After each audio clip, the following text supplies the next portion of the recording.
Here's the drive. Thanks. Come on in. Are you sure he's gone? Yeah, it's fine. Chase Kane grew up without parents and learned to survive through hard work. As an adult, he became a geological surveyor and bought a quiet home in Denver. When he met Rebecca, he believed he had finally found someone who appreciated him.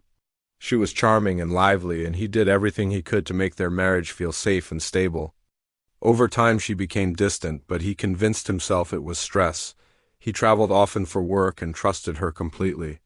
One night after returning from a long work trip, his neighbor Grant stopped him with a serious expression and gave him a USB drive. Grant said something had happened at Chase's house while he was gone and that he was sorry.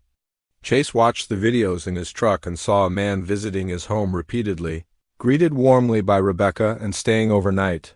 It was clear the affair had been going on for weeks. In one clip, Chase realized the man was seeing other women too. Rebecca wasn't even special to him. A message from Rebecca claimed she was at a book club, but Chase no longer believed anything she said. When he checked their bank account, he discovered she had spent thousands of dollars on hotels, dinners, and gifts with this man. Instead of confronting her, Chase quietly packed his belongings, photographed the house for proof, and left a simple note saying he knew everything. Then he checked into a motel and started planning his next steps. Over the next few days, he tracked down the identity of the other man, Damian Aguilar, a flashy real estate broker known for manipulating people for profit.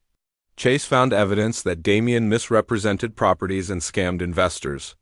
He also discovered that Rebecca's affair had been going on for months and that she had involved friends to cover for her.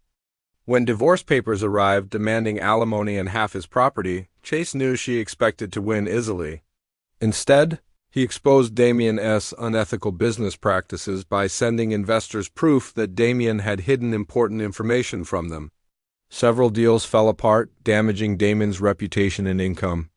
Chase then prepared a factual record of Rebecca's affair using videos, logs, and financial records. He sent this information to her boss, her volunteer board, and her mother. Rebecca lost her job, her volunteer position, and her family support. Friends distanced themselves from her, and Damian eventually abandoned her too. Within weeks, Rebecca begged to settle the divorce on much smaller terms, and Chase agreed to a minimal payment. After the divorce was finalized, Grant invited Chase to help with a woodworking project, giving him something peaceful to focus on. Chase sold the house, moved to a new part of Denver, and built a quieter life. His dedication at work earned him a promotion, and he found comfort in the new routines he created. Months later, a journalist contacted him about Damian, who was under investigation for fraud. Chase agreed to share his story to protect others. The article exposed Damian's business schemes and included Chase's experience, which gained public support. Damian's career collapsed completely, and he ended up working a low-level job far from his former lifestyle. Rebecca eventually moved away as well, unable to recover from the damage she caused herself. Chase continued rebuilding his life. He formed new friendships, took on better work opportunities, and started dating again slowly and honestly. He felt no hatred toward Rebecca anymore, just distance. 1 year after discovering the affair, he lived in a calm apartment filled only with things that made him feel grounded. There were no reminders of his marriage, only signs of a new beginning.